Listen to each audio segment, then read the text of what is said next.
Yeah, let's go straight to questions. Go ahead, Bob. Okay. Sam, I think there's been, I don't know, 8, 9, 10 head coaches fired in season, which is pretty high. I think Ed Orgeron might be the only one that's coaching through the season. Just kind of what you think about that, and based on the film you've looked at since they announced Ed wasn't coming back, what have you seen from LSU? Yeah, I think, and I'm not saying that it's right or anything of that nature about coaches getting fired early. It's hard. It makes it hard on the kids, the fan base, obviously the coaches.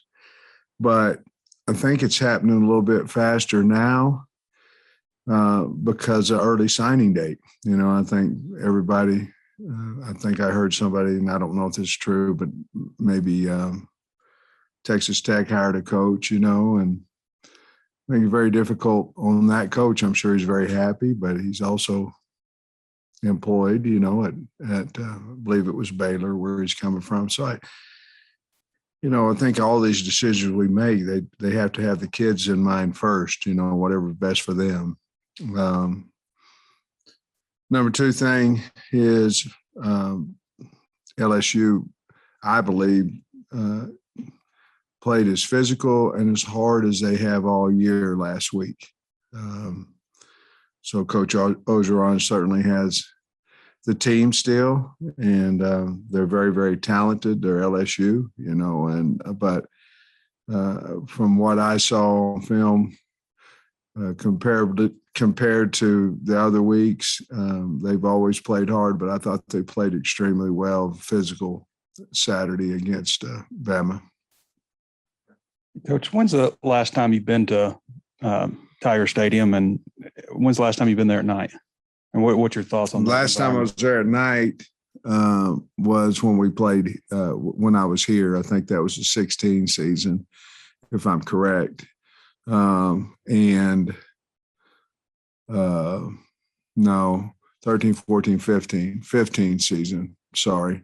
And then we went back over there in, I think it was 17 when I was at Georgia. It might have been 18, but we went over there. It was a day game over there, and they beat us when I was, when we were at Georgia. But that's the last time I remember. A night game would have been my last year here, which would have been 15. And just your thoughts on the environment? They say it's one of the craziest in all of college football. Yeah, I mean, it's what college football is supposed to be. A lot of people, and they get, like I said before, they have plenty of time to get lathered up, and we're expecting a really good crowd. They support their team, and they'll be there. They'll support those kids, and we're looking forward to it. It's going to be a big emphasis on crowd noise this week for us, obviously. Thoughts on where you guys are from penalty standpoint? Obviously, there was a lot last game, and last time, or not the last time, but when you guys went on the road against Georgia, it obviously played an impact very early on in that one. You're going to get penalties. It's the ones that you really can control. And I'm sure I'll get people disagree with me here, but, holding, you're probably going to get a couple a game on both sides. It happens.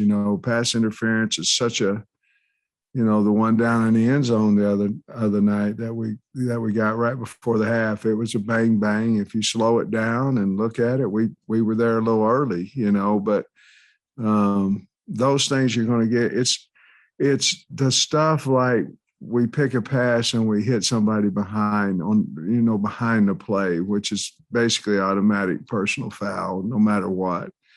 No matter how hard you hit him, no matter where you hit him, it's behind the ball. We call it the defenseless player. And then the false starts on offense and defense. Those are the ones that are coaching. And we have to get that fixed. We had several in the first half.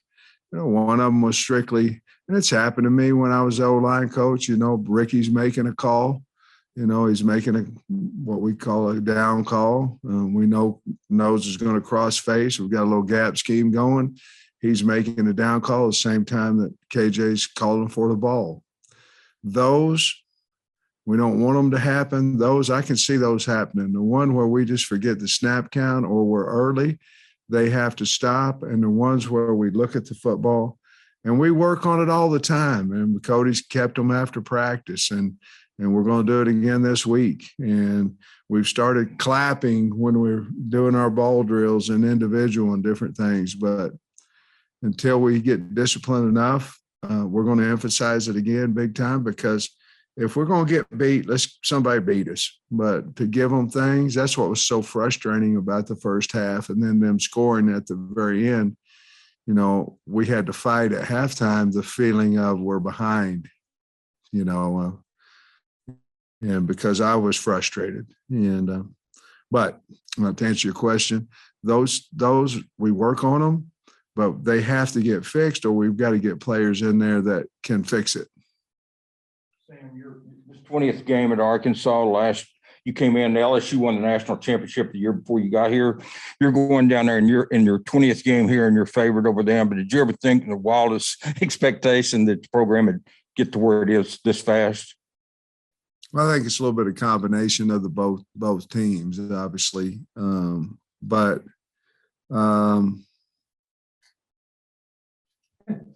I don't know. You know, I've got a strong belief in the University of Arkansas.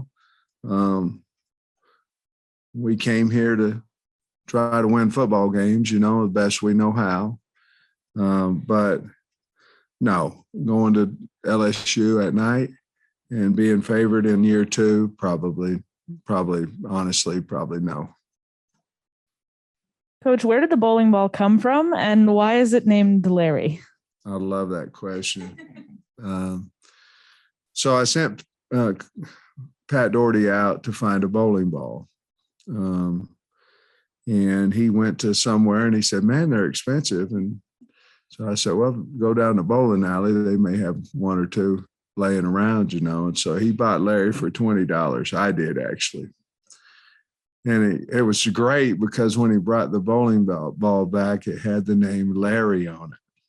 And I thought it was awesome, you know. And so obviously I told Hunter before the game that if we win, you know, we're going to bring Larry out, you know, and so that's where we got it. And Larry was purchased for $20. You know, and the thing about that is, you know, I said it was like a Super Bowl for me personally and our team. I don't know what a Super Bowl feeling is. I don't. I know what winning the Rose Bowl is like, and I know what playing in a national championship game and those things are like. You know, my opinion is about our football team.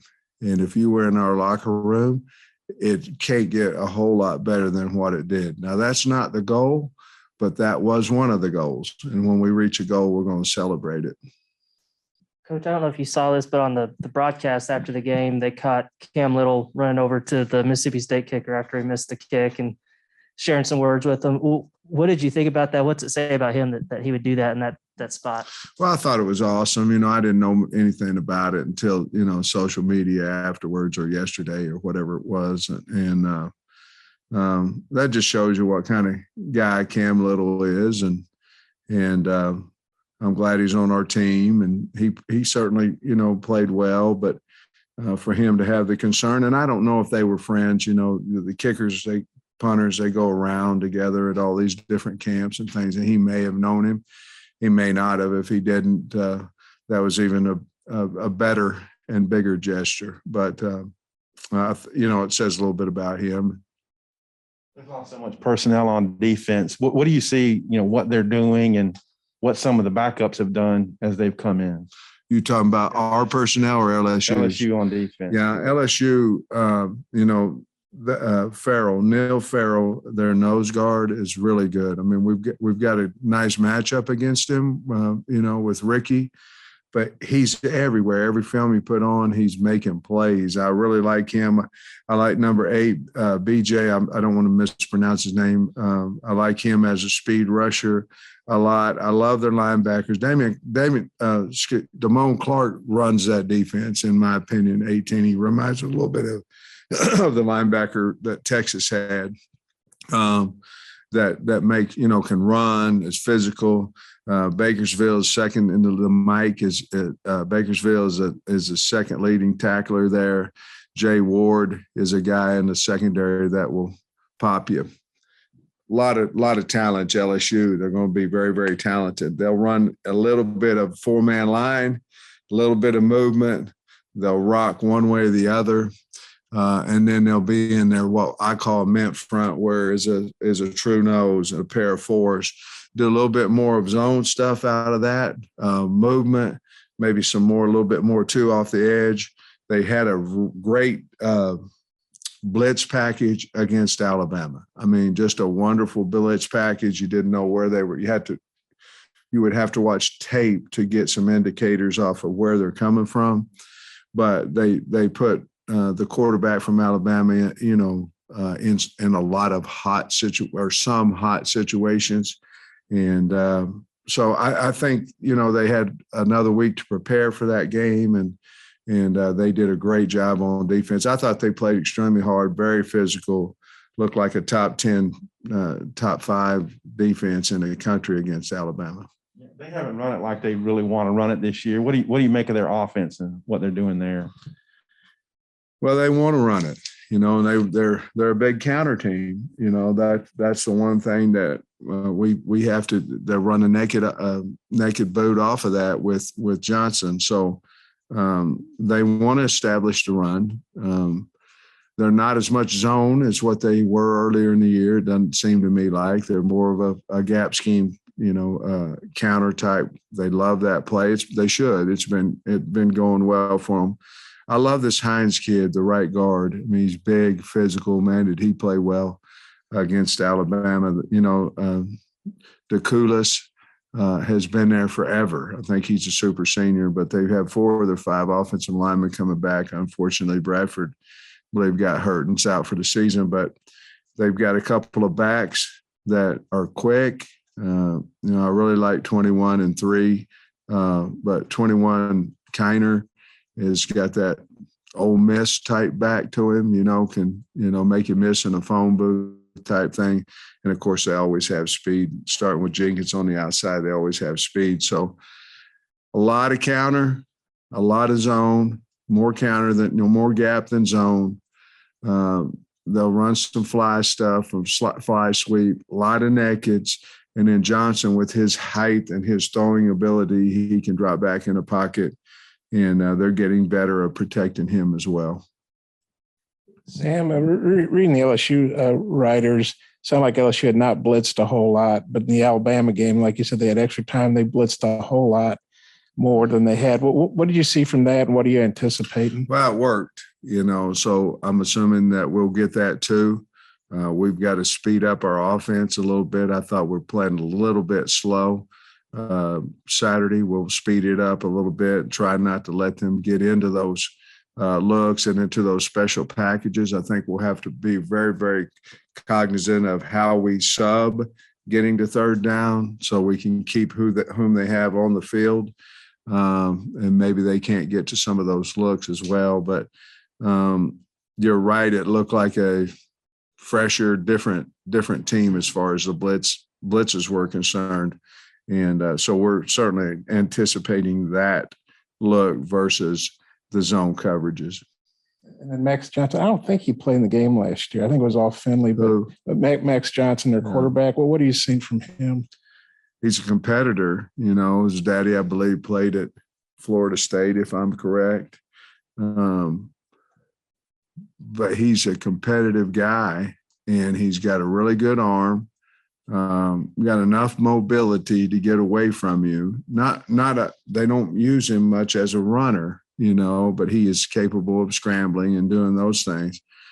But he's got I remember him out of high school, and we tried to recruit him over there at Georgia, and he certainly is smart and running the offense well. And each game he seems to be getting a little bit better. He'll pick you apart if he has time. And he's a really good quarterback. They brought in Nussmeier. I believe it was against Ole Miss, and he's proven he can throw the ball too. Maybe a little bit more mobility with him, but I think their guy is Max Johnson. He should be. He's playing good ball.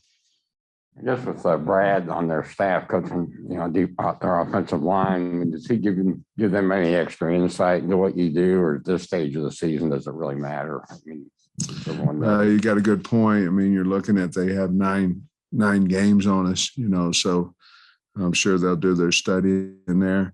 I don't know. What he might have. We'll know what hurt them when he was here as far as our defense goes, if what might have caused problems for the offensive line when he was coaching there. He'll know our personnel, even our new guys for the most part, except for Big Ridge. He'll know, he knows Utsy, obviously, from being at Missouri, and he knows Trey. So he'll know our personnel, so he'll know where, at least in their mind, they want to try to attack us. So I don't know that it gives either team much of an advantage, to be honest with you. Also, as far as just your offensive line, just it generally graded out pretty well. Yeah, I think they were all right in the low to mid 80s, which is pretty good. I used to think if you get to 85, you're playing some good ball. And I believe Myron Cunningham might have been the one that got to 85, but all of them were around that 84, 83 mark. Maybe not quite as high with the guys who jumped off sides. We dock them pretty good for that. Coach, a lot of historic games between these two programs. Will you talk at all about wanting to bring another trophy home this week? Will you talk about any of those past contests that we all know about? I don't know that we'll have a lot of conversation about the past games. We certainly do. There's a trophy, and we'd like to have it. And certainly we know LSU would too, but I believe Basil designed it. I think he designs everything, but he designed a trophy. It's a wonderful trophy. It was here 2 of my 3 years when I was here before. Very heavy trophy. But yeah, we'll talk about the boot and probably show a picture of it and things of that nature. We'd like to have it. Do you plan on signing the full 25? I guess Warren Thompson counts against this class coming up, but where are you guys with recruiting? Is it just depend on players coming back and stuff like that? I think a lot of it depends on what happens in the portal. I think that, obviously you guys know that you can't go over 85, but you could sign up to 32 if you're continued to stay under 85, as long as 7 of your guys get in the portal. So it's kind of an ongoing situation right now with what we have. We're pretty much maxed out right now. We pushed Ridge, Trey, Utsy, and Warren. We pushed them to this class, which with our current commits, we're pretty full. If we get to a point where the number goes under 85, and at that point, that means that we would be buying back some portal guys, then we could go as high as 32, but that would be a lot of attrition at that point. Would you be able to borrow from a future class, though, if you wanted to? I don't know yet. I haven't really looked into that part of it yet. It just depends on what happens in the portal, and I really don't want a whole lot to happen until, after the season's over, and we'll sit down and talk to guys and see what they're feeling. To me, again, the portal could be a lot of guys if, guys choose to transfer somewhere where, if they're not playing and they choose to transfer and play somewhere, which I'm 100% fine with. And I guess you guys plan to go out this week. You plan on, I guess, hitting Louisiana? Yeah, we just have a couple of guys that we're going to put out this week, just 2. It's kind of a stunning stat from that Alabama LSU game. LSU held them to 6 yards rushing. Jeez. Well, wonder what you thought about that. And also, when I saw the video of you guys calling the Hogs, you were lifting that bowling ball like it was. I haven't bowled in a while, but I think they're pretty heavy. Have you just been working out a lot, or? Well, all right. So you asked me about what first? It was about LSU hold Alabama to 6 rushing yards. Yeah, you know, the rushing part of it, you know, it gets skewed when the sacks and all that kind of stuff. You know what I mean? Sacks count in college against the rushing stats, not necessarily in the league, in an NFL. But yeah, I mean, they were all over the place now. They played hard. They played extremely well, and they flew around the ball.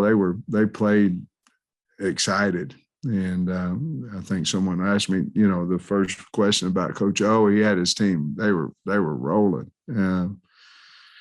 As far as the bowling ball, you were looking like it was nothing. Oh, the bowling ball. You know, I tore this, what do you call it, bicep. I tore my bicep muscle. You know, I was doing that silly Yes Sir video at Georgia, and I went down to pick up Lucy like this, and I was going to, you know, she's a bulldog, you know, so I was going to put her in the video. And when I did, it just popped right through here, you know, like a 22 going off, you know, it really did, you know, but I had to get the video out, so my arm was shaking, you know. But anyway, I was a little concerned about lifting the bowling ball because it's heavy, because I've torn this bicep, but I was on adrenaline. It wasn't like it was a 100-pound ball, you know. I don't know how much it weighs, but it seemed to be pretty easy. Coach Dominique, I think before this past weekend, had only carried it 6 times tops in a game. He had 17 carries this past weekend. Was there any concern about him being able to handle that workload? And how do you think he did handling the increased carries? No, I mean, we needed to do what we did, and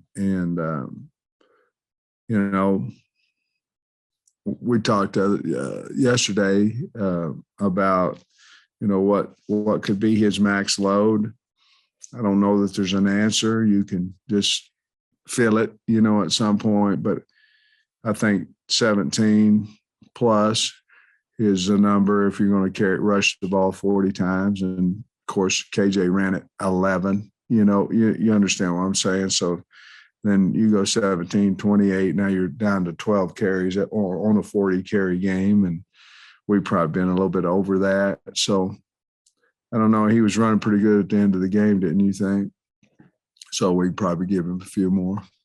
And also, your contract is pretty unique in that with the hitting the 6th win, it kicked in a raise for you. I'm just curious. I mean, was that your idea when you got hired, or was that Hunter, or how did that come about? No, I think in my contract, it was, if you want to earn a raise or whatever, you know, it had a clause in there of 6, 7, and 8, and so we hit one of them. Was that your idea? Oh no, I didn't have an idea. I mean, they had a contract and I had a signature. You know, I mean, there was no idea about it. You know, he had a laptop and he opened it up and he started reading, and I started signing. It's a pretty simple deal. Judy might have had a little idea, but she was up here with Jamie. Have you heard about that? Yeah, I did. What do you think? I mean, I don't want to comment on. I don't know what Jamie's doing up here. I mean, she got that one day she asked a question when I think it was A&M.